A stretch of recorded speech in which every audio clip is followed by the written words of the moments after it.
desde este momento empezamos a hacer una transmisión que se va a realizar tanto en este encuentro a través de Zoom para el beneficio, la participación de todos los compañeros, amigas y amigos que nos están acompañando ya en este momento y que se van a ir sumando en los siguientes minutos. También a través de una transmisión en Facebook Live que nos va a permitir llegar a más personas a través de las redes sociales y de un sistema de radios que nos van a acompañar durante esta hora y media. De ahí la necesidad de ser puntuales para comenzar y también de ser puntuales para terminar, ¿no? Así que les voy a rogar a todos los participantes que seamos concisos, de tal manera que a las 7:30 nos podamos marchar, cerrando la transmisión aquí junto con la de las radios que nos están acompañando. Quiero darles la bienvenida a todos ustedes oficialmente, digamos, en limpio, a este coloquio de la Fundación Vicente Pasos Canqui y la Casa del Adolescente en torno al tema del feminicidio más allá de las noticias o más adentro de las noticias, ya que intenta hacer una conversación acerca de las causas profundas de la violencia que termina arrasando los hogares y que al final, en algunos casos, concluye con un asesinato, con el asesinato de mujeres, ¿no? Entonces, para ello, tenemos a dos expertas, dos personas reconocidas en diversos campos relacionados con esta problemática. Quiero darle la bienvenida a Sonia Montaño, a Denise Ampuero y también a Samuel Doria Medina, presidente de nuestra Fundación Pasos Canqui y sponsor de la Casa del Adolescente, que hará un comentario posterior a las exposiciones de las expertas que voy a presentar en su momento. Pero antes quisiera saludar a la audiencia de la radio Melodía, que está cubriendo esta transmisión de la Fundación Pasos Canqui a través de Zoom y Facebook Live. También en Cochabamba estamos en este momento en Radio Tuti 89.1, en Radio Valle Alto Televisión, Canal 14, en Radio Diana 102.5 y en Radio Onda Verde 103.9. Muchas gracias a las audiencias de estas radios por escucharnos. El domingo estaremos en Radio Esperanza de Aiquile, AM 990 y FM 100.3, mejor dicho. Y en Radio Quechua Social Productiva FM 89.8. A todas las audiencias de estas emisoras les saludamos cordialmente, les damos las gracias por interesarse en estos debates sobre desarrollo y cambio social que auspicia la Fundación Pasos Canqui, en este caso además en colaboración con la Casa del Adolescente. Desgraciadamente la directora de la Casa del Adolescente, Elizabeth Machicao, no puede estar en este momento, quizás se incluya más tarde, tiene un problema personal y la vamos a dispensar. Yo voy a moderar y vamos a comenzar de inmediato entonces para aprovechar el tiempo con la exposición principal. Como expositora principal tenemos a Sonia Montaño, que nos ha pedido que la presentemos como socióloga, feminista y abuela feliz.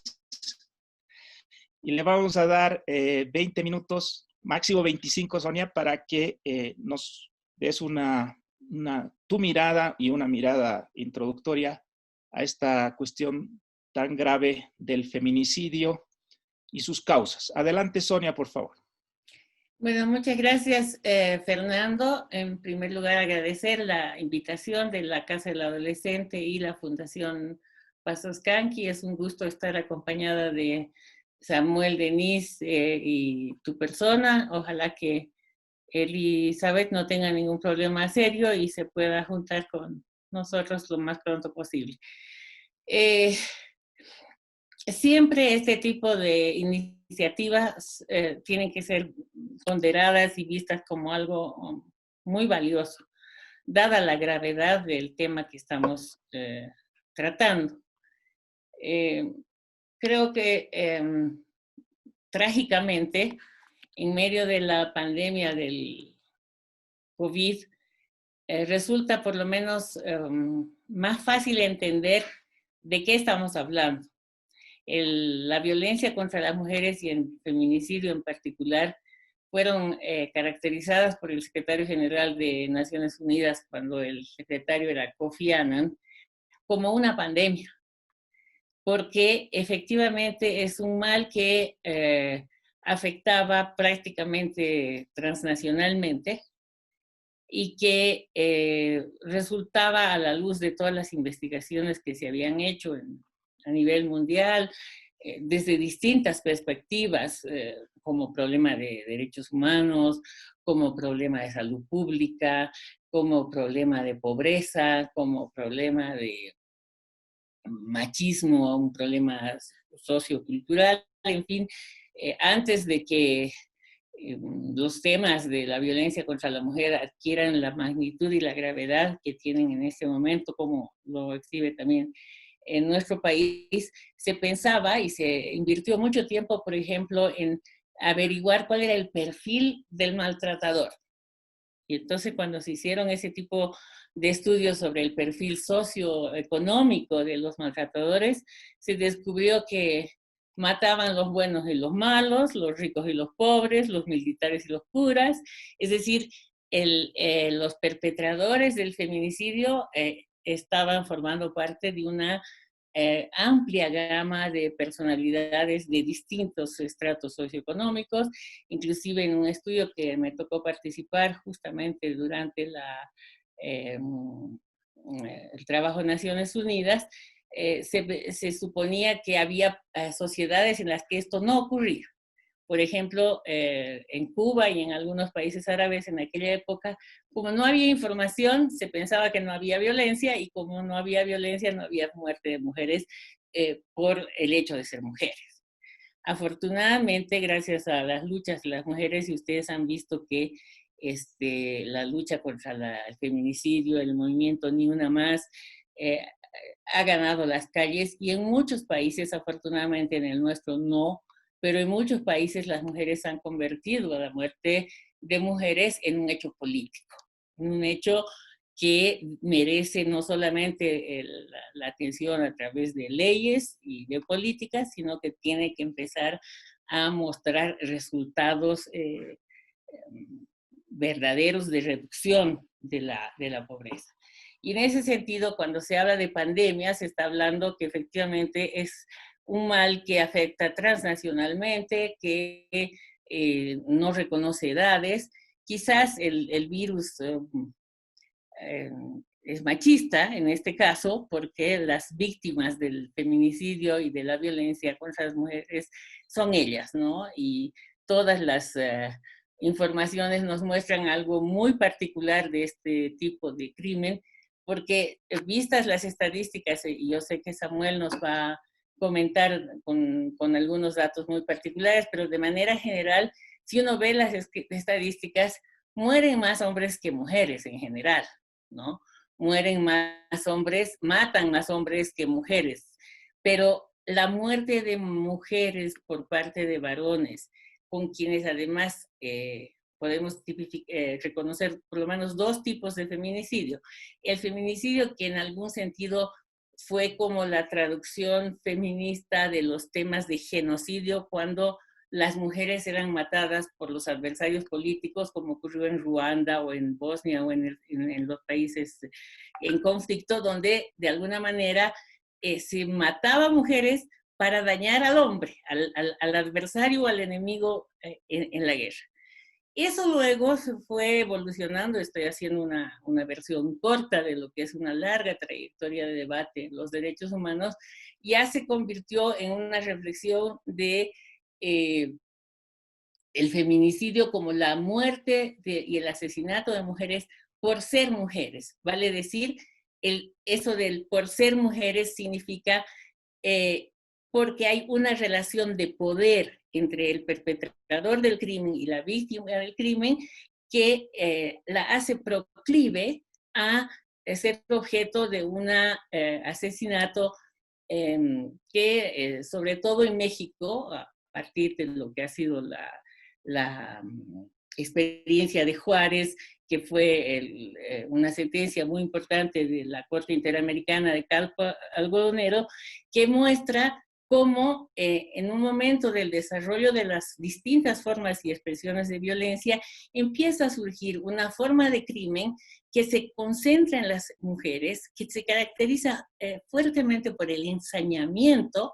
Los crímenes de Juárez y los que vemos en Bolivia, por ejemplo, implican muchas veces no solo que el asesino mata de un balazo, por decir a una mujer, sino que luego del crimen comete abusos sexuales, violencia y implica inclusive daños de una crueldad que son parte de las características del feminicidio. Ahora bien, nosotros vamos a hablar de un hecho en el que, por ejemplo, nuestro país lamentablemente aparece como uno de los países con la mayor tasa de feminicidio en América del Sur.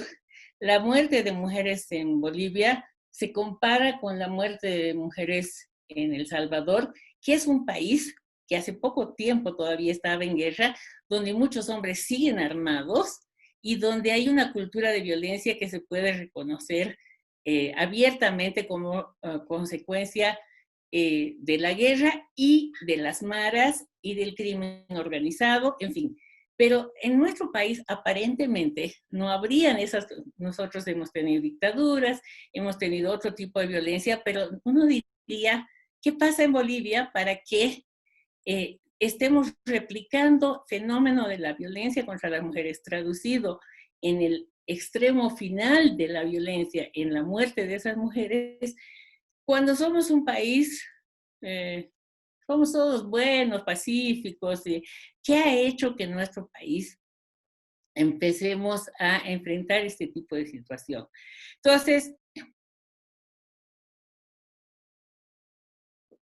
hay una encuesta que ha hecho el INE hace un par de años, no solamente sobre feminicidio, sino sobre violencia en general, bastante mal utilizada, tiene sus defectos la encuesta, pero podría servir para dar cuenta de un hecho que es común a todos los países donde hay feminicidio, y es la naturalización de la violencia como un hecho legítimo en la vida cotidiana. Y esa naturalización no comienza pues día antes del asesinato de las mujeres, comienza en la familia, comienza en la escuela, continúa en los medios de comunicación, y hay un nivel de tolerancia a la violencia, violencia verbal, violencia simbólica, violencia económica, violencia física. En nuestra ley es muy curiosa porque reconoce 17 formas de violencia, que a veces colocan a los pobres abogados en un gran problema porque no saben cómo tipificar las 17 formas de violencia, pero muestran los matices que se pueden presentar en este caso. Y lo que es muy interesante es que estas formas de violencia han ido generando un hábito, una aceptación, que pasaba desde los chistes opas del presidente Morales y continuados por algunos funcionarios que hoy todavía ejercen cargos políticos, la normalización de la minimización de los derechos de las mujeres, la burla, el ridículo, el acoso laboral, el acoso político. Es decir, antes de que una mujer caiga muerta víctima del asesinato por parte de una pareja o expareja, que es como se tipifica el feminicidio, esa mujer ya ha sido víctima o sujeto de una cadena de desigualdades y discriminación que comienzan con que el rosado para la niña, el celeste para el varón, el deporte para los niños, las labores para las niñas, la virginidad para unos, la agresividad y la fuerza de la manada para los otros. Es decir,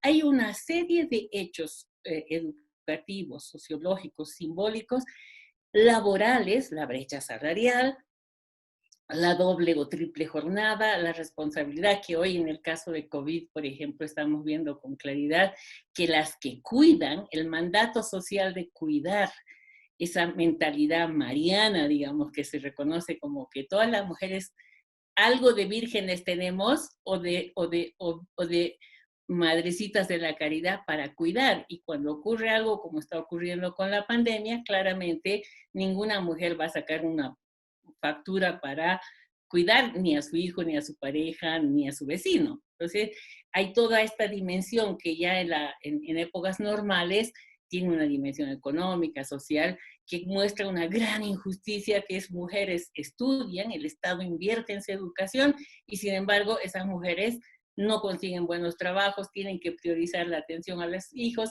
tienen que renunciar a las oportunidades laborales y entonces se va desarrollando una cultura de resignación por parte de las mujeres y una especie de elogio, Día de la Madre, Día de la Mujer, la flor, la rosa, no nos tocan ni con el pétalo de una rosa, etcétera, pero que es parte de la doble moral con la que en nuestro país y en muchos países del mundo se trata de poner un velo detrás de la gravedad que tiene la muerte de las mujeres, que es el último escalón, ¿ya? Ahora, sé que tengo creo ya muy pocos minutos, Fernando, tú me vas a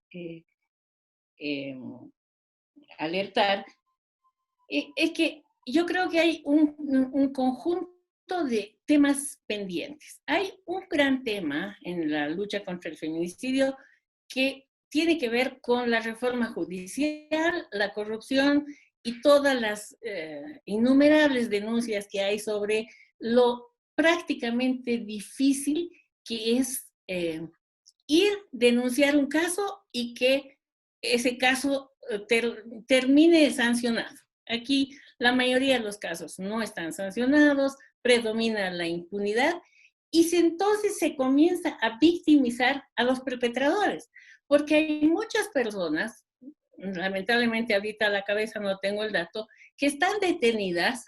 El caso Kushner, por ponerlo uno que ha estado mediáticamente, ese señor puede que sea culpable, pero no puede llevar tanto tiempo privado de libertad. Entonces, la privación de libertad, que se ha convertido en una norma general en nuestro país, también se aplica para muchos acusados de feminicidio, pero no hay el debido proceso. Entonces, esto genera ¿cómo se dice? Un efecto boomerang, un backlash, un retroceso, porque los acusados de feminicidio empiezan a organizarse. En nuestro país hay toda una red de varones que están diciendo estas leyes que nos criminalizan, que son injustas porque rompen el principio de inocencia. Hay una cantidad de acusaciones que se hacen, pero que se apoyan en el hecho real de que esos procesos no siguen el plazo debido y no se llevan a cabo de acuerdo a las normas legales que tiene nuestro país. El mundo de la corrupción, cómo las víctimas tienen que pagarle al fiscal, al policía, al que va a la investigación, la revictimización, seguramente Denise nos va a hablar de las víctimas en todo el proceso de investigación, en fin. Todo eso hace que lo que empezó como una necesidad de justicia termine siendo bajo sospecha, porque además el prejuicio contra las mujeres es algo habrá hecho para que la haya matado, ¿no? Esa idea de que si tú vas a denunciar, ya seguro que lo has hecho renegar, no, ¿acaso es loco? No es loco el que mata, ¿no? Entonces, hay un tema estructural en el sistema de justicia, hay una ignorancia supina por parte de los jueces y fiscales, hay corrupción en los estrados judiciales donde las víctimas tienen que poner plata y los perpetradores ponen mucho dinero en muchos casos. Entonces, ahí hay una reforma estructural pendiente que pasa porque, por ejemplo, los jueces pasen una formación sobre derechos humanos y igualdad de género, y el que no pase ese examen no puede ser juez. No como me contaba la doctora Elizabeth Íñiguez de Salinas, que ha sido una pionera en este tiempo, cuando ella era parte del Tribunal de Justicia, después de una gran pelea consiguen que se logre autorizar la formación en género de los jueces y fiscales, pero esto no valía ni un punto para ser acreditado como juez, o sea, era como más o menos lip service, se dice en inglés, ¿no? Pasar una cosa así, por aquí pasó. Está el tema de la justicia, está el tema de la educación, ¿no? Yo digo que Dios nos espere con persignadas si un señor como Víctor Hugo Cárdenas es ministro de Educación, porque ahí estamos perdidas. Entre su idea de con mis hijos no te metas y hay que armar a las mujeres, no sé qué tipo de sociedad vamos a tener para poder imaginar cómo conviertes el área educativa en una forma de prevención permanente y de aprendizaje de la igualdad y el respeto. He mencionado los otros ámbitos de política de autonomía económica. Ya sabemos que la autonomía económica de las mujeres es un factor protector. No las exime de ser víctimas, pero una mujer que tiene platita en el bolsillo puede dejar a su pareja si la maltrata o ir a buscar otras oportunidades. Entonces, el tema de la autonomía económica, el tema de la justicia, el tema de la prevención y la educación en el respeto, sin hablar de todas las otras derivaciones que tiene el feminicidio con el crimen organizado, el tema del narcotráfico, el tema de cómo nuestro país está siendo sometido al crimen organizado, a la trata, donde las niñas no solamente son asesinadas, pero son utilizadas sexual y abusadas sexualmente por clientes que son impunes, porque muchos de los clientes son gente con mucho poder. Entonces, hay el conjunto de temas estructurales sobre los que no estoy diciendo nada nuevo, pero que van a requerir un pacto social de largo aliento que es parte del pacto democrático. Tenemos que dejar de pensar que la solución a la violencia contra las mujeres está en meter a la cárcel, la pena de muerte, la castración. No, que se cumplan las leyes buenas, pero antes de llegar a ese momento tenemos que construir una sociedad de respeto, de igualdad de oportunidades. Entonces, ¿qué hacemos mientras tanto? La presidenta Áñez, cuando empezó su gobierno, anunció que esto iba a ser una prioridad. Lamentablemente, nada de esto se ha visto, ¿no? Hay cosas importantes que se pueden hacer. Primero, recursos para los albergues, especialmente en tiempo de pandemia.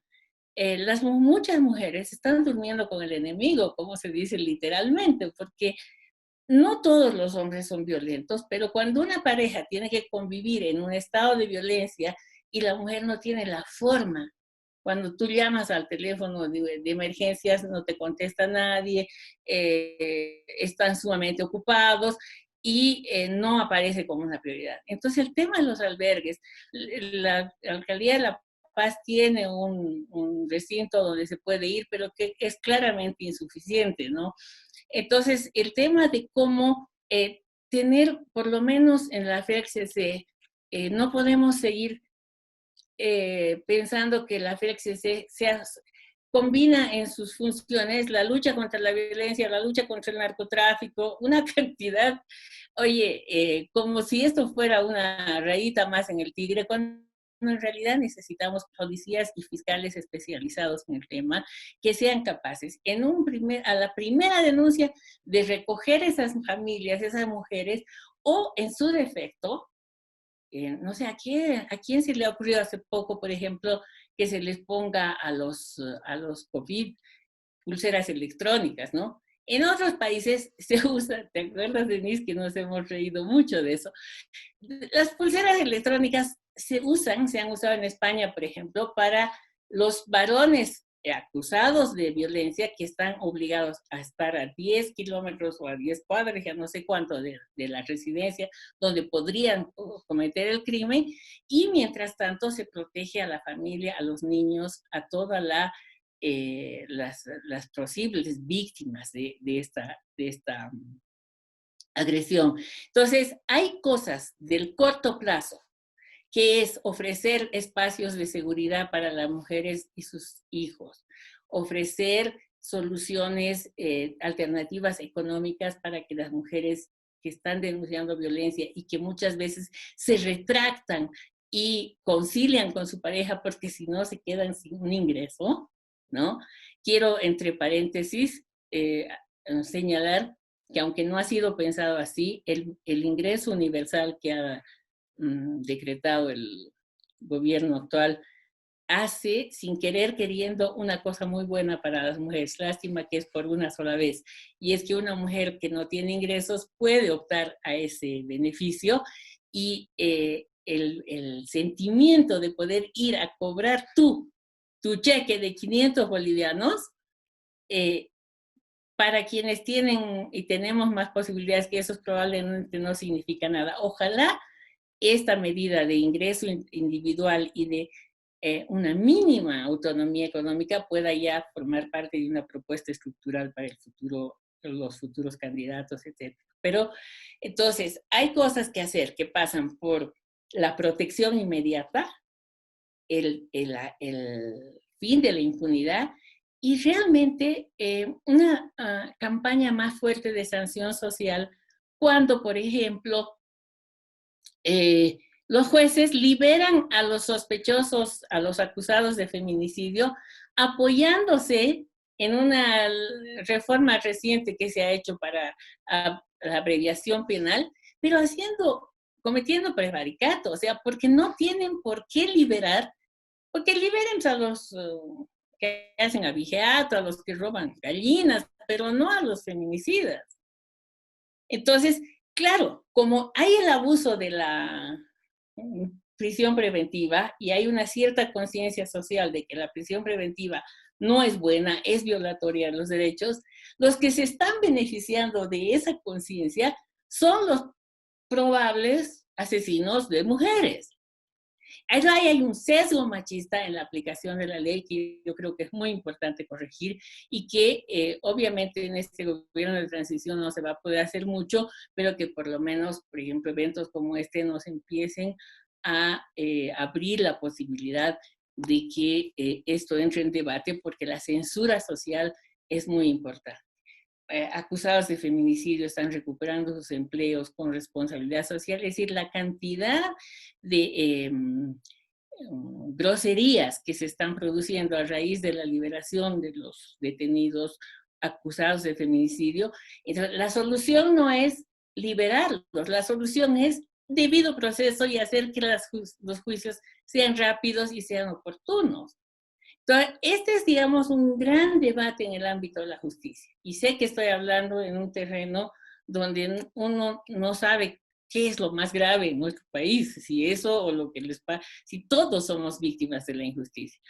Pero mientras tanto, yo creo que... Sonia, te pediría que vayas cerrando porque ya han pasado 22 minutos. Entonces, cerraría yo diciendo en que hay un conjunto de tareas estructurales a las que ya me he referido.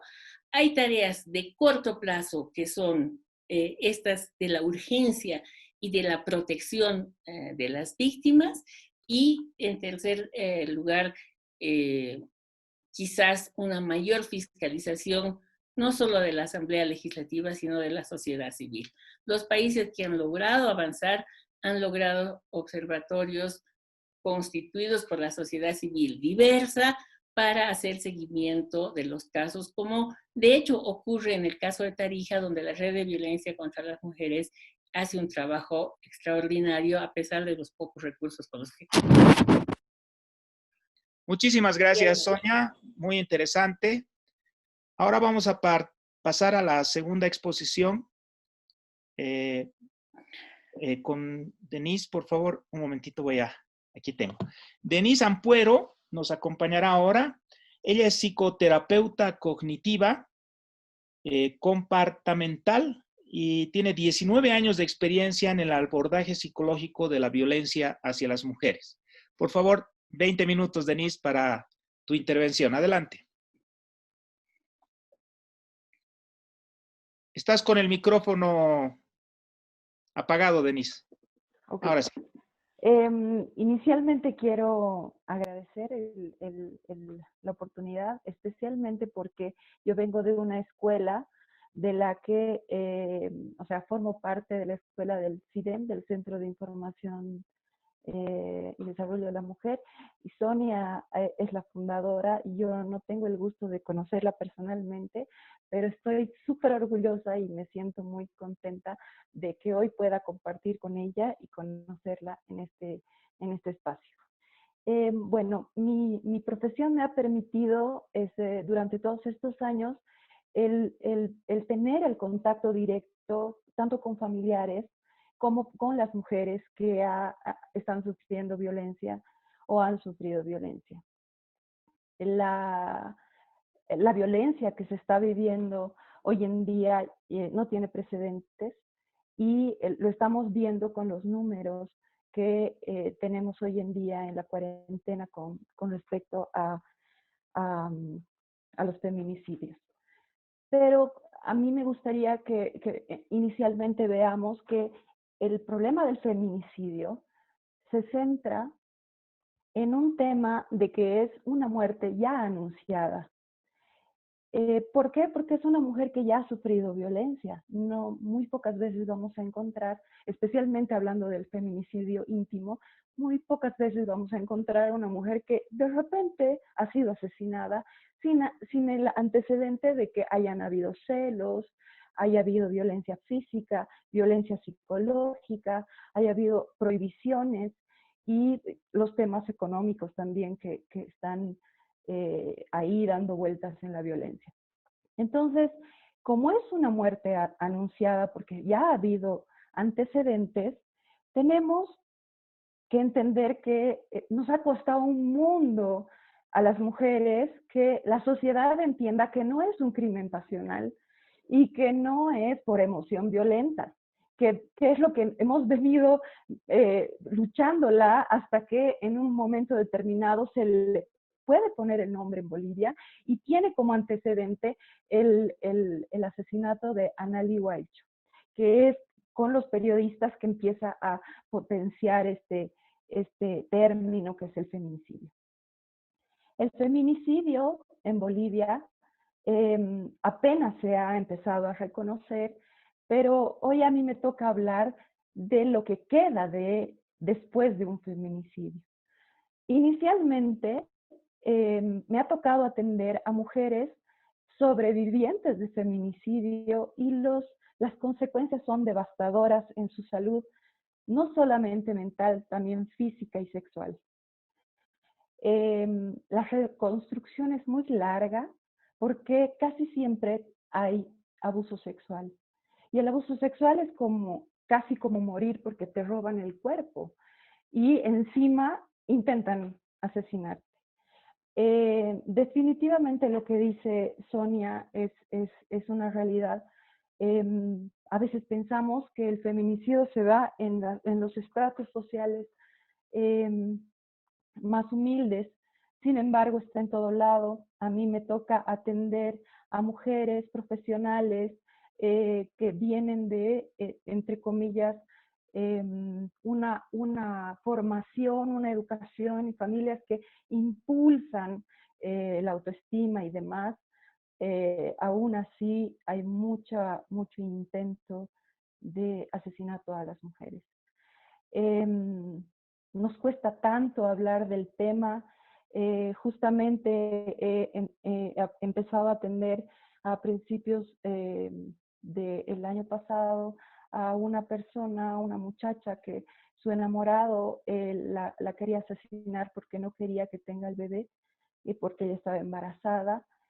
Y de repente ha sido un mundo de contradicciones porque los amigos de él se ponían de parte de él, los amigos de ella se ponían de parte de ella, cuando este es un tema legal, cuando esto no es un chisme, esto es un tema que nos atañe a todos y tenemos que formar parte de una opinión con respecto a lo que está pasando y le está pasando a mi vecina y le está pasando a mi amiga y también me puede pasar a mí.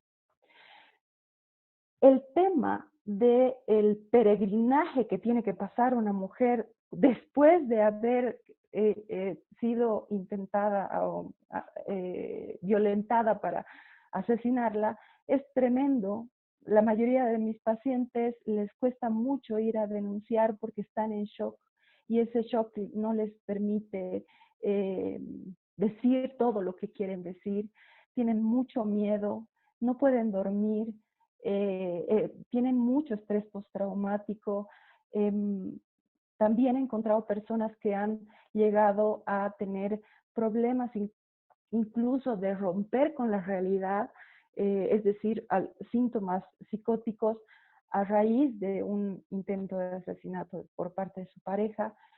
Y a esto le sumamos el asunto legal y tener que ir al médico forense y tener que ir al psicólogo forense y la revictimización que se da en estas instancias es tremenda porque a la mujer no se le cree y no se le creyó nunca y no se le cree cuando acusa a alguien de violación o cuando acusa a alguien de feminicidio, no se le cree. Y esto también va a producir muchas consecuencias psicológicas. Y hasta ahí la sobrevivencia de la mujer. Después hablamos de los hijos que quedan, sobreviven a una madre asesinada, tienen una pérdida irreparable y también las consecuencias son dramáticas. ¿En qué sentido? En el sentido de que pierden a una mamá que se supone que la mamá los va a cuidar, entonces tienen una sensación de abandono, pero no solamente la madre, sino también del padre. Entonces crecen con mucha ira, con mucho rencor y tienen una gran tendencia a la delincuencia y tienen también una gran tendencia a las depresiones y trastornos graves. Y quiero hacer hincapié en el tema de los problemas conductuales de los hijos de las mujeres que han sido asesinadas en feminicidio, que es básicamente que vamos a tener una persona que va a cometer delitos y se podía haber previsto esto si es que el Estado diera atención especializada a todos los hijos sobrevivientes de madres asesinadas en feminicidio. Es la responsabilidad del Estado hacer esto. Sin embargo, los niños tienen en la Defensoría 1 o 2 sesiones psicológicas, niños y adolescentes, y realmente no pasa nada. El niño o la niña está a la deriva, muchas veces como el papá o fuga o se ha suicidado o está en la cárcel, los niños empiezan a peregrinar en una familia, en otra, y otra vez tienden a ser vulnerables para sufrir violencia, especialmente sexual y física y demás, porque se convierten en niños muy vulnerables. Y eso tampoco se ve como que no hay una protección del Estado con respecto a este peregrinaje que hay de los niños.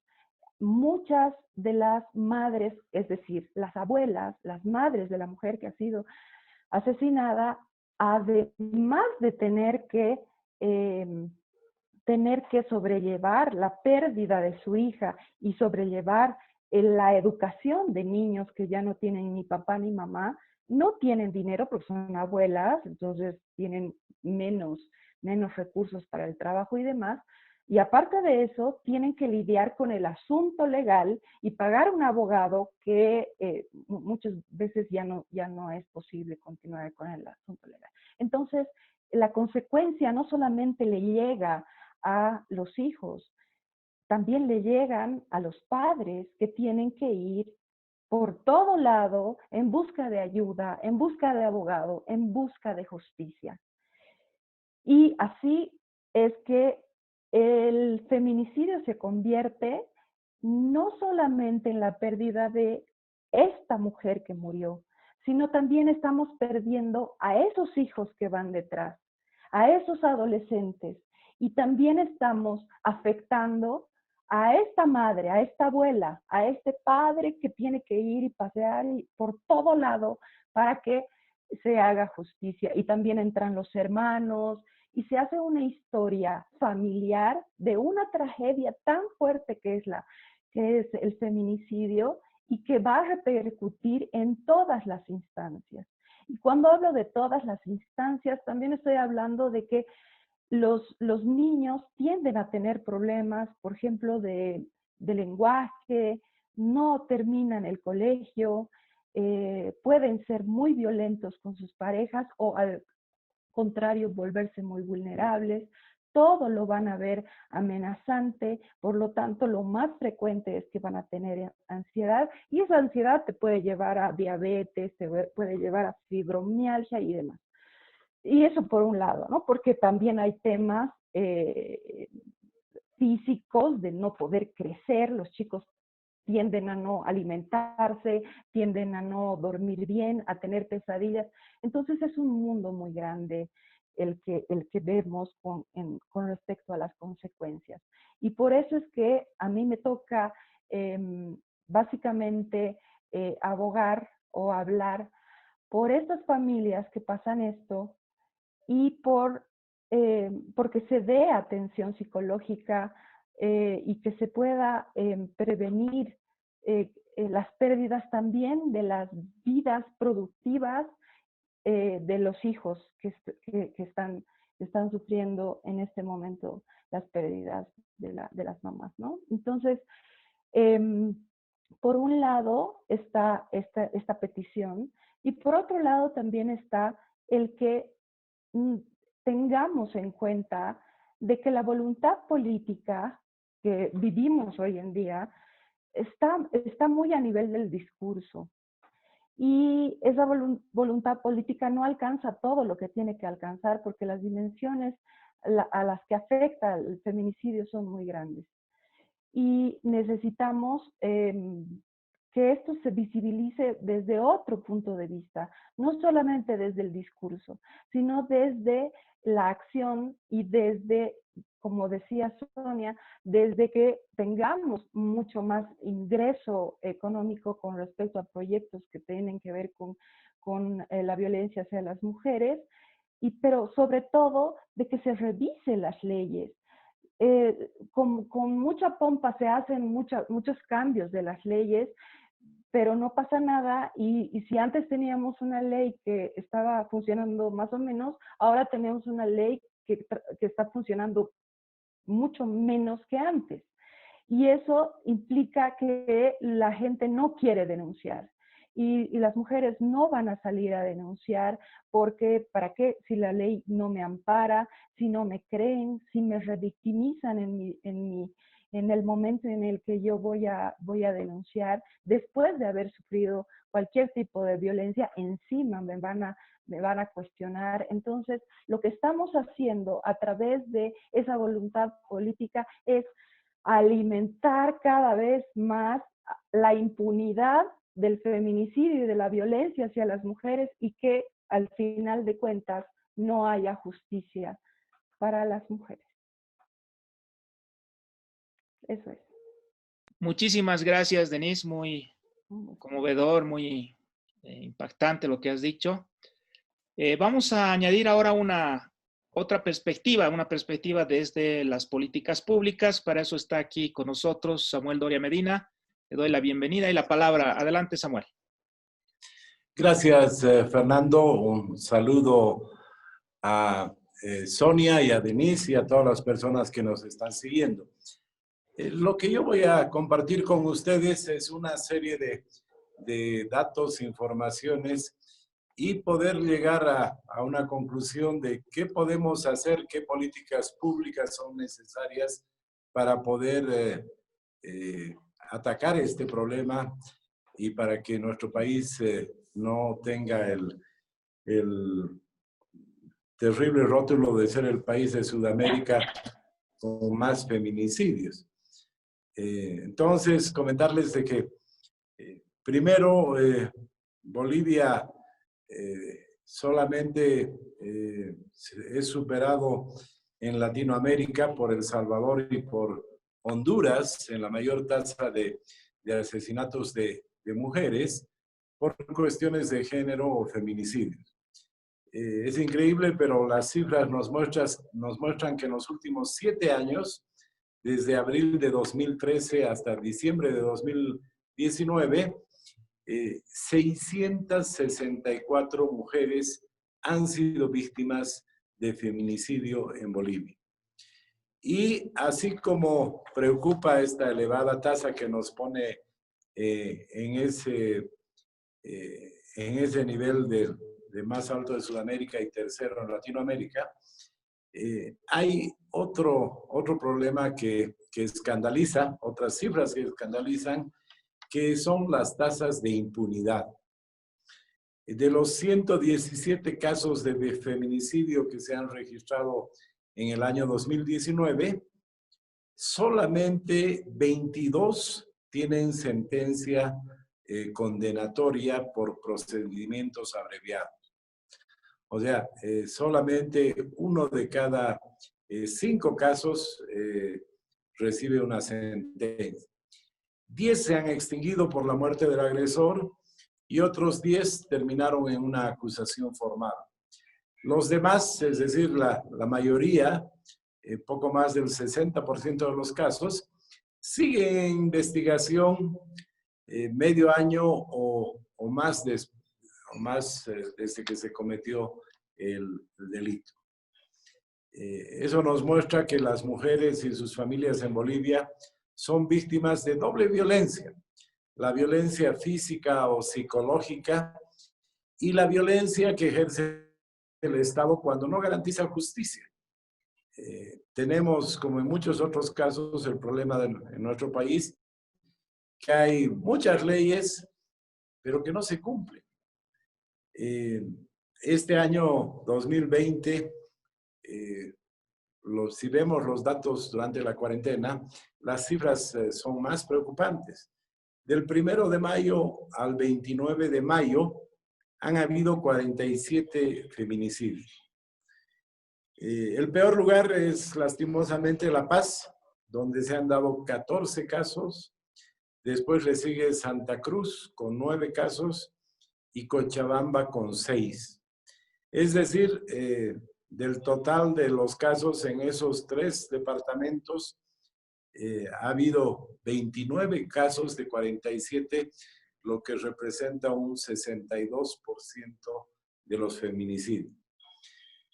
Además, desde el comienzo de la cuarentena hasta fines de mayo, han habido 108 casos de violación de adolescentes y niños.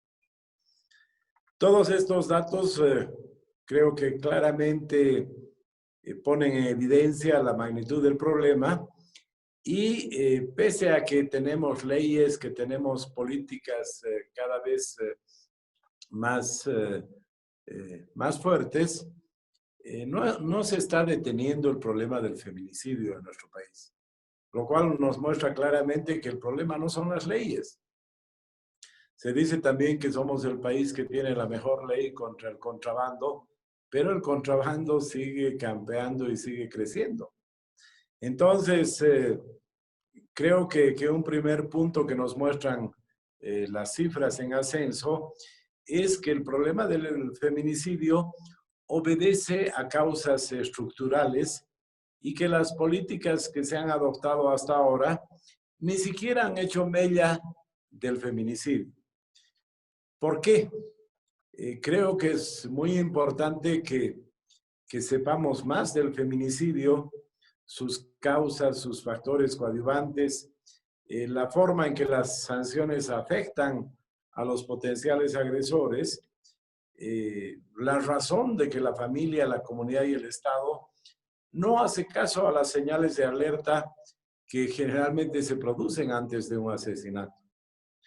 Y esto es importante. Los feminicidios no se dan de un momento a otro. No es que alguien enloquece y mata a una mujer. Lastimosamente son el resultado final de una historia de abusos que puede durar años y muchas veces décadas. Si pudiéramos lograr detectar estas historias antes de que lleguen a un final irreversible, con seguridad que podríamos salvar muchas vidas. Pero, ¿por qué no se puede hacer? ¿Qué está fallando? De hecho, sé por experiencia que el Estado boliviano siempre trata de resolver los problemas aprobando leyes. Creemos que haciendo una ley más dura, una ley que se la promocione más, se va a resolver el problema. Y lastimosamente con el caso del feminicidio, está sucediendo lo mismo. Se ha aprobado una ley más dura, se ha propagandizado mucho la ley, pero no hay resultados. ¿Y a qué se debe que no hay resultados? Que nadie se ocupa de esos procedimientos, nadie se ocupa que la ley se cumpla. Por ejemplo, la ley establece que la policía debe llevar adelante una serie de tareas para evitar el feminicidio o para castigar cuando se da el feminicidio, pero en realidad vemos que la institución policial no cuenta con personal especializado, con personal estable para tratar este tema. Si vemos su presupuesto, la logística para realizar lo que tiene asignado, nadie se ocupa de dotarle recursos a esta institución que debería ser la encargada de que se lleve adelante esta ley. Y también creo que es fundamental tener en cuenta que no es solamente un problema de una ley dura y instituciones que lleven adelante la ley, sino de que hay factores estructurales que no los estamos tratando, como ha mencionado Sonia y Denise.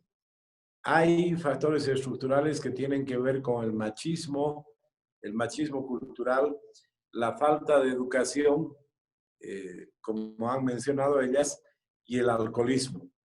Todas estas son tareas difíciles de remover de nuestros hábitos, pero si vemos los países que han tenido éxito en evitar la muerte de mujeres, los feminicidios, claramente lo han logrado, no con una ley draconiana, no con una policía muy dura, lo han logrado gracias a la educación. Los países, especialmente el norte de Europa, donde prácticamente no existen los feminicidios, lo han logrado porque hay una educación desde los primeros años donde es castigado desde el punto de vista social el tema de la violencia y peor aún de la violencia contra una mujer. Entonces, este es un tema que se va a resolver fundamentalmente con educación. Yo creo que la herramienta fundamental tiene que ver con la educación, con cambiar una serie de hábitos que tenemos en nuestra sociedad y también restringiendo estos problemas como el alcoholismo, que claramente son un elemento que agravan la situación de los feminicidios. Entonces yo creo que claramente para pensar en políticas públicas que puedan permitirnos ver hacia adelante un descenso de la tasa de feminicidios en nuestro país, necesitamos cambios profundos en el Estado y en la sociedad. Por eso también creo que está la dificultad de tratar este tema, pero no hay alternativa. no vamos a lograrlo con una ley más fuerte, con una policía más dura. Tenemos que trabajar más en el tema de educación. Y tenemos que comenzar con ese proceso de transformación que no va a ser fácil, no va a durar poco tiempo, pero esa debe ser la máxima prioridad. Y solamente decir de que si liberamos a las mujeres de la violencia, vamos a beneficiarnos plenamente de su aporte en todos los campos y si logramos avanzar en este tema, vamos a poder afirmar que vivimos un país con más democracia y con Estado de Derecho. Gracias. Muchísimas gracias, Samuel. Bien, entonces está servida la mesa. Hemos puesto diferentes perspectivas, todas muy valiosas, a consideración de ustedes, amigos. Y ahora vamos a pedirles que hagan algunas preguntas. Algunos ya han hecho preguntas por escrito. Yo las voy a leer más tarde. Voy a dar la palabra a algunos de ustedes. Vamos a comenzar con Diana Carrillo. Por favor, una pregunta o un comentario muy breve. Diana, adelante.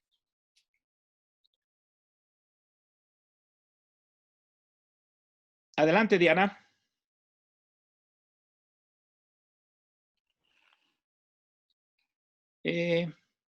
Está con el micrófono apagado, Diana.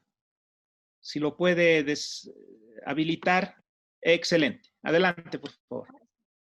Muchas gracias. Lo siguiente, he estado escuchando muy detalladamente la participación de los panelistas.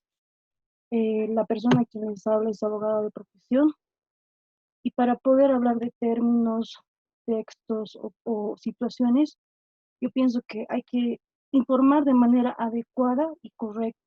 Para empezar, he escuchado un sinfín de situaciones que uno no informan, sino están desinformando. La suscrita, al ver también estos tipos de procesos, no se puede empezar a hablar, achacar tanto a la justicia, porque cuando nuestra justicia en Bolivia tiene el menos del 1% del Tesoro General invertidos, ¿cómo podemos decir justicia, justicia cuando van a los juzgados ni siquiera tienen papeles para imprimir la acta de la audiencia? No se trata de que los procesos duren menos tiempo, porque los procedimientos generan cierta etapa para el principio, para el final y para juicio. Hay que aclarar también en este momento que sí existen fiscales especializados.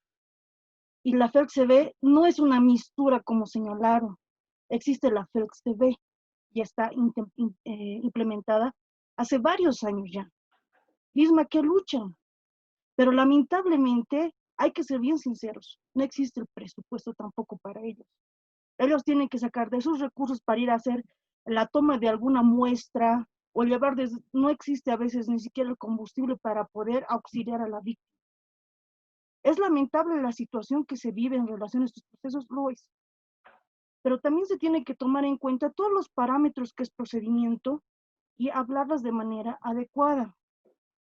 Querida Diana, por favor, vamos cerrando la pregunta o el comentario. Claro, o sea, es muy amplio, digamos, en relación a feminicidio de una parte jurídica. Tampoco se puede menospreciar lo que se está haciendo por los fiscales cuando tiene una carga procesal un fiscal de 2.000 casos y solo es una persona y no tiene ningún asistente porque no hay presupuesto. La pregunta es lo siguiente, bueno, simplemente acotar algunos puntos que he visto y además señalar, ¿no? La ley 1173, que no es una reforma, es una ley, que se está poniendo en consideración en noviembre del año pasado, más bien está llevando al tribunal especializado, que los juicios ahora se llevan incluso en feriados, días extraordinarios, todo un día entero duran, incluso hasta en 2 semanas ya se puede sentenciar a una persona. Simplemente acotar esta situación, decir que los términos se tienen que hacer de manera más apropiada. Muchas gracias, señora Carrillo, muchas gracias, Diana. Vamos a hacer participar, por favor, a Ángela Rodríguez. Adelante con su comentario o su pregunta. Adelante, Ángela, por favor. Su micrófono, por favor, Ángela. Tiene que habilitarlo.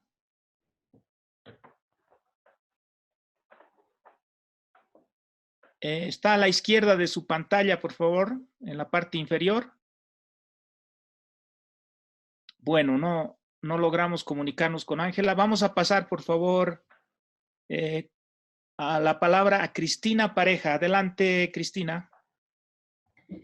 Buenas noches, muchas gracias. Agradecer la exposición de los tres panelistas en un tema que es tan candente, tan fundamental para la vida de las mujeres.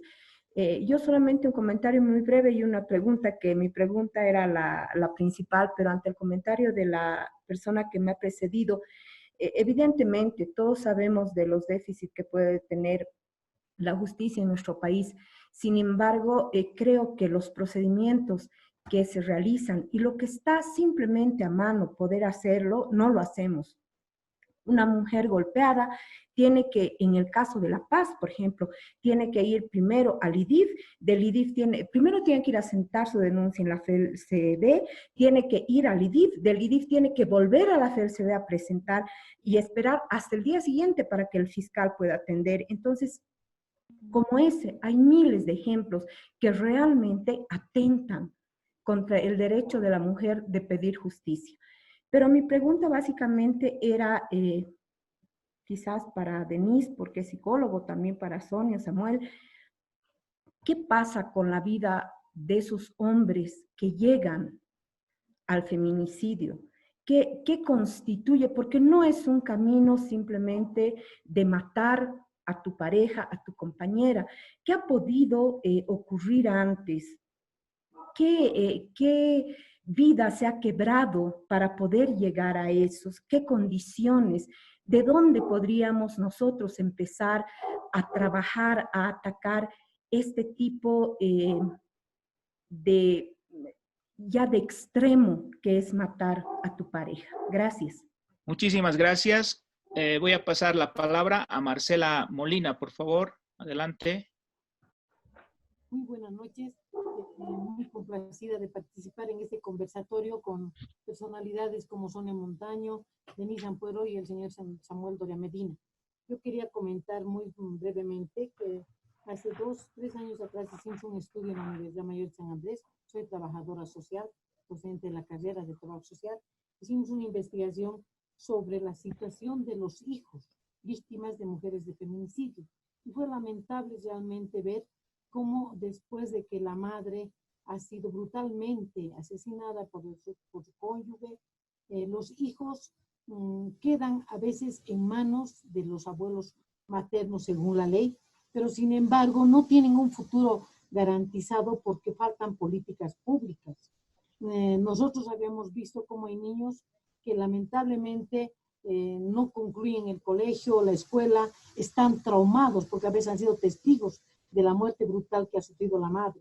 Entonces nosotros quisiéramos, por lo menos yo siempre me he preocupado por ver realmente qué podemos hacer para que realmente también se dicten políticas públicas, en este caso para las víctimas del feminicidio que han quedado como son los hijos. A veces no hay abuelos maternos y entonces los niños van a los hogares. Y en los hogares ustedes saben muy bien la situación crítica por la que pasan en lo que es su desarrollo integral, su desarrollo emocional. Por eso yo pedía tal vez en esta oportunidad, como se habla de políticas públicas, que también estas personas que en este momento nos han brindado todo ese análisis de esa problemática, se pongan a pensar en la necesidad también de poder ver esta otra vista, ¿no?, de la problemática que son los hijos víctimas de las mujeres que mueren por feminicidio. Muchas gracias, Marcela. Vamos a pasar a Elizabeth Rioja, por favor. Tiene la palabra, Elizabeth. Elizabeth tiene que habilitar su micrófono. Adelante, por favor. Sí, muy buenas noches. He entrado un poco tarde al taller, pero no me he perdido de mucho, creo. Bueno, simplemente acotar que estoy plenamente de acuerdo con la exposición que hizo la licenciada Denise Ampuero. ya que en experiencia personal he tenido, no sé si la mala suerte de acompañar a una amiga que sufría violencia. Y la verdad es que ir a la CERCD a sentar una denuncia es una tragedia, porque las personas que nos atienden como si estuvieran levantando una infracción no sé, de vehículos, y nosotros vamos con toda esa desesperación, con todo ese trauma que se pasó momentos antes, y que nos atiendan así de esa manera, bueno, pues no me parece la forma más adecuada, por lo que coincido con la licenciada Ampuero en que la policía no cuenta con un personal adecuado para atender este tipo de cosas. También hay otras, no sé, como referencia, citar un caso que pasó en Santa Cruz, de una madre cansada había de sufrir años de maltrato de parte de su pareja, decide quitarse la vida, y por supuesto una madre lo que hace primero es pensar en sus hijos, y también quita la vida a sus 3 niños menores, todos. El mayor creo que tenía 10 años. Desgraciadamente la madre no muere, los hijos sí, y la madre es condenada a 20 o 30 años de prisión, ¿no? Y nadie en los juzgados se ha puesto a pensar todo ese sufrimiento que esa madre ha pasado durante tantos años, sufrimiento que le ha llevado a esa decisión tan extrema. Entonces, Elizabeth, te pido por favor que cerremos, que vayamos.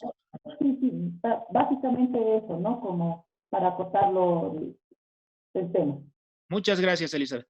Por favor, pasamos la palabra a Ángel Gabriel Beizaga. Adelante, Ángel. ¿Qué tal? Muy buenas noches. Me ha llegado a parecer muy interesante las exposiciones de los 3 panelistas, en todo caso, acerca del feminicidio como un problema grande a nivel mundial.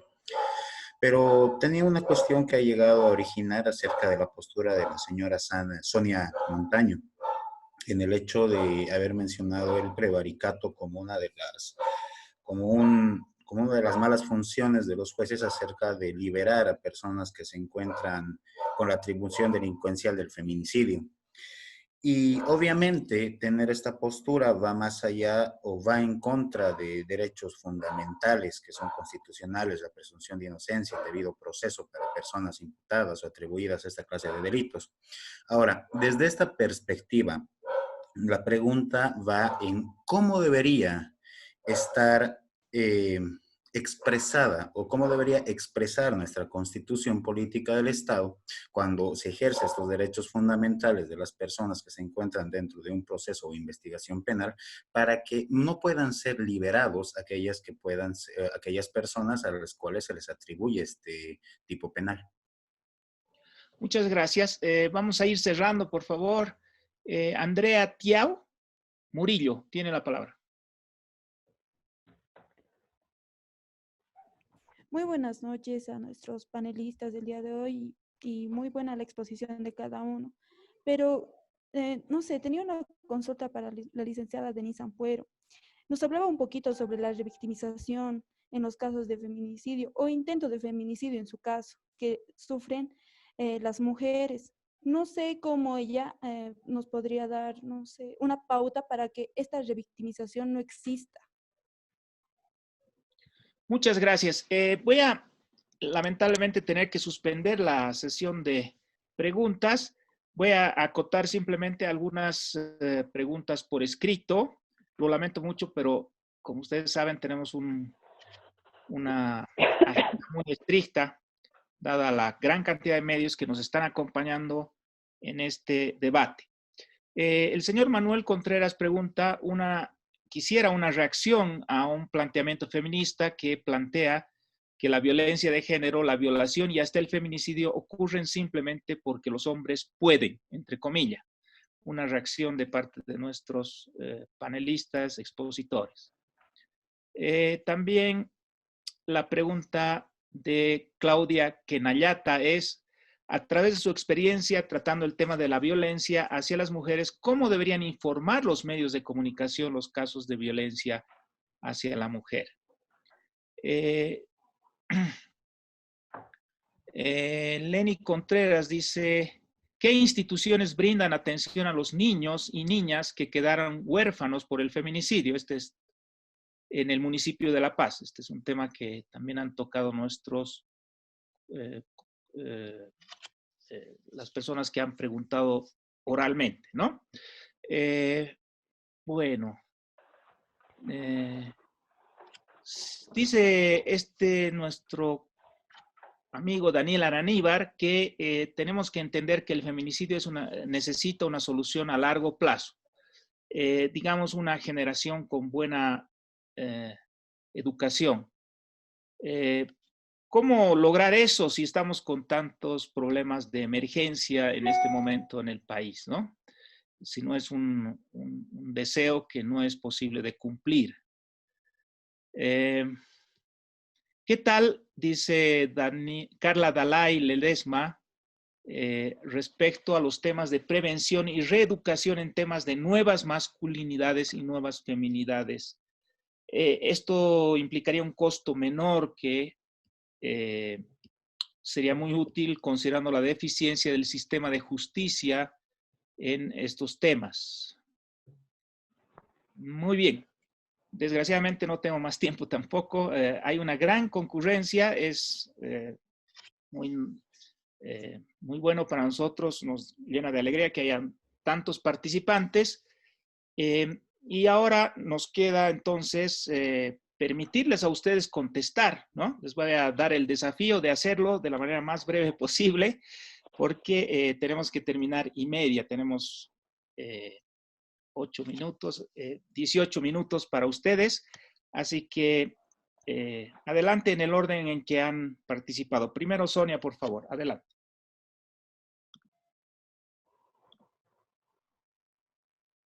Sobre todo los comentarios de aclaración.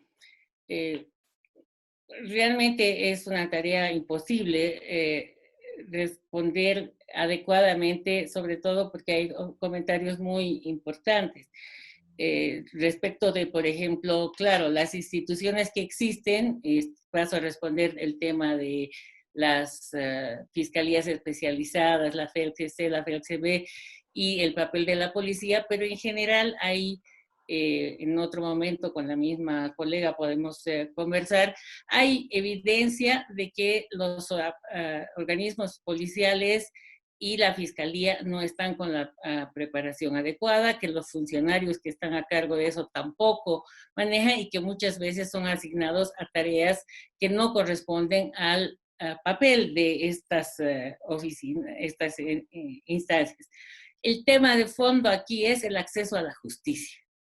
El tema de fondo es el acceso a la justicia que no está garantizado, primero por las dificultades en la estructura de las instituciones, por los altos grados de corrupción y porque, como sabemos quienes hemos trabajado en este tema, muchas veces son las propias víctimas que tienen que pagar la investigación y correr con los costos de la investigación. O sea, ahí hay un tema que claramente forma parte no solamente de lo que ocurre con los delitos contra las mujeres, sino con todos los delitos. El que no tiene plata simplemente no puede tener justicia. Respecto del prevaricato, lo que yo decía es que efectivamente al haber como norma en nuestra justicia en la detención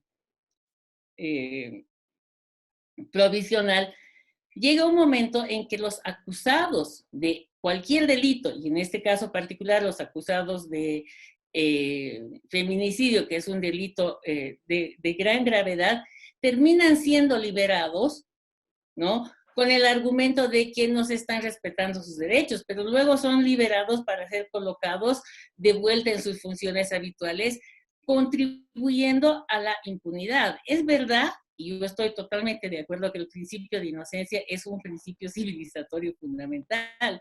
Yo no tendría ninguna propuesta de reforma constitucional respecto del principio de inocencia, pero lo que estamos diciendo es que no es posible que habiendo reconocido el principio de inocencia, en la práctica, como hemos visto también en los últimos días, ante cualquier sospecha, cualquier persona ya es llevada a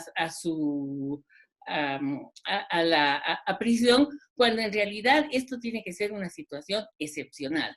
Al haber el respeto al principio de inocencia, lo que tiene que haber es una acción oportuna, veloz y adecuada en respeto de los derechos tanto de la víctima como del perpetrador. O sea, yo creo que este es otra vez un gran tema de debate, pero el tema de fondo es que nosotros no podemos, a nombre de que ya la justicia funciona mal, de que hay mucha gente hacinando los penales, que terminan liberando a veces feminicidas que reciben ese beneficio no por justicia, sino por un manejo bastante turbio de lo que es la ley.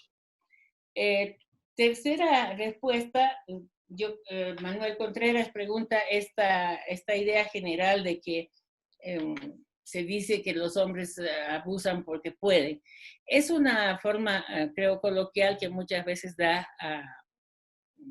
produce malos entendidos. Lo que se trata de decir, creo yo, cuando se hace esta afirmación, es que cuando hay abuso de poder, en cualquier circunstancia, es porque el que abusa tiene el poder y las condiciones materiales, sociales, para ejercer ese abuso. Es decir, nadie abusa si no puede. Esto sería como puesto entre comillas. Si tú eres una persona que no puede hacer abuso de poder, es porque no tienes poder. Entonces, en el caso de los hombres y las mujeres, el maltrato es porque social, cultural y a veces económicamente, los hombres están en la posibilidad, eso que decíamos, la tolerancia social, la tolerancia familiar, acuérdense el papel de las suegras, de las mamás, de las madrinas, que muchas veces tienden a proteger. Pero ciertamente, y ahí hago conexión con una de las preguntas de alguien, esto pasa por la construcción de una nueva masculinidad y una nueva forma de relación. Creo que es un punto muy importante el que tampoco se puede presumir que todos los hombres son potencialmente feminicidas, aunque muchos hombres sean machistas, pero no todos los machistas se vuelven asesinos. Y ahí alguien hizo una pregunta que me parece muy importante: ¿cuál es la historia de vida de esos hombres? ¿Qué es lo que ha pasado? Y lamentablemente en Bolivia no tenemos unos estudios como los que ha hecho Rita Segato en Guatemala, en Brasil y en otros países, donde ella ha ido a las cárceles a hablar con los hombres que están condenados por feminicidio. Y ha descubierto que efectivamente esos hombres que han llegado a asesinar tienen una historia de vida en la cual, de alguna manera, dice ella, son también víctimas de la sociedad patriarcal, también víctimas de su propio machismo. Entonces sí hay algo que tenemos que, ojalá en mejores tiempos el país pueda tener posibilidades de hacer investigaciones, pero sobre todo en el corto plazo, como alguien decía, por lo menos prevenir la impunidad. Los datos que daba Samuel son muy importantes. Capacitar adecuadamente a las autoridades que están a cargo, y eso yo sí puedo afirmar que aunque hay muchos policías y fiscales muy comprometidos, la institucionalidad y el sistema no permite que las buenas capacidades se desplieguen, y eso es lo que ocurre con nuestra justicia. No Sonia. sé si yo tengo otro punto, pero creo que ya estoy ahí, Fernando. Sí, gracias. muchas gracias, Sonia, lo siento mucho. No, Denise, por favor, adelante. Sí, así súper rápido. Con respecto a cómo podemos prevenir la revictimización, es, como dice Sonia, a través de la capacitación a los agentes que van a atender a las víctimas de violencia, pero sobre todo es una cuestión de que hagamos un buen acompañamiento cosa de que no tenga que ir y venir, y que la ruta crítica sea mucho más breve y que se crea lo que inicialmente a la víctima, ¿no? Que eso es lo más importante. Por otro lado, está que en el tema de educación con respecto a las nuevas masculinidades que se hablaba, en realidad lo que nos corresponde como sociedad es hacernos consciente que como padres no solamente tenemos que dar educación, salud, vestimenta y demás, sino también tenemos que educar en el control de impulsos emocionales, y esto implica a tener un conocimiento de lo que estamos sintiendo y por lo tanto luego de nuestras acciones. Esto, si lo implementamos en el sistema educativo, va a hacer de que tengamos niños que puedan expresar lo que están sintiendo, ya sea su malestar o su bienestar, y eso va a impedir que sean personas violentas. Entonces, parece una fórmula sencilla, pero es todo un rollo sobre un sistema educativo que nunca termina de asentarse. Por otro lado, está el tema de qué pasa, ¿no? con el feminicidio y cómo se lo está mirando el feminicidio. El feminicidio básicamente es el castigo que nos da la sociedad a las mujeres por no ser las mujeres que la sociedad quiere. Entonces, me van a castigar porque soy muy libre, me van a castigar porque estoy bebiendo, o me van a castigar porque dije que no, o porque fui infiel, y el feminicidio me castiga por algo. Y eso es un, entre comillas, porque es también un imaginario del victimario, ¿no? Piensa que tiene derecho porque yo no soy esa mujer que debería ser. Y por último, con respecto a qué pasa con el maltratador o con el asesino, en este caso, entran en profundas depresiones en algunos casos y por eso hay suicidio, y en otros casos cuando tienen la capacidad de replantearse lo que han hecho, es así, ¿no? Vienen de una historia muy violenta y en muchos casos de abuso sexual, y también vienen de historias de madres muertas, ¿no? Eso es todo. Muchísimas gracias, Denise. Bien, vamos a cerrar entonces. Samuel, adelante, por favor. Gracias, Fernando. A ver, yo soy economista y voy a tratar de plantear soluciones de acuerdo a lo que hemos conversado. Yo creo que primero es fundamental de que este tema tenga realmente una prioridad en la asignación de recursos. Creo que se necesitan más recursos, no más leyes. Y a manera de ejemplo, si se asignaran 100 millones a este tema, yo destinaría 60 millones a la tarea de prevención, de educación, que creo que es fundamental. Y creo que en el Ministerio de Educación debería haber una entidad, algo así como UDAPE, con profesionales que tengan estabilidad y que se puedan dedicar a programar políticas de mediano y largo plazo para poder ir cambiando estos problemas estructurales que tenemos, que mencionaban las panelistas, de la idea de que el hombre es macho, que el hombre de celeste, de la mujer de rosado, que el hombre hace deporte, la mujer labores de casa. O sea, toda esa tarea que tenemos que hacerla, yo no veo que haya alguien que tenga esa responsabilidad en este momento. Yo creo que es una tarea derivada del Ministerio de Educación y esos recursos deberían utilizarse para hacer campañas, para llevar adelante una serie de labores de prevención.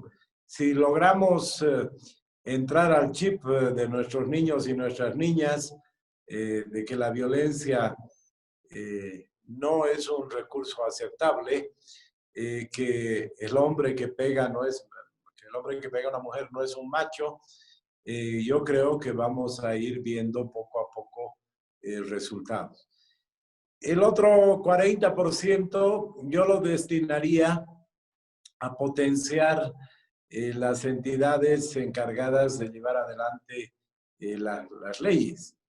En Oruro, en alguna oportunidad con un grupo de mujeres, hablábamos de estos temas y relataban, como se lo he hecho ahora, el calvario que tiene que seguir una mujer que ha sufrido violencia, peor una mujer que ha sido violada, que llega y tiene que someterse a un examen por un médico forense, varón, y después tiene que hacer la denuncia muchas veces con varones, después tiene que ir a un juicio conducido por varones. Entonces ahí veíamos de que es pues fundamental y es una tarea prioritaria que las mujeres tomen esa parte del Estado.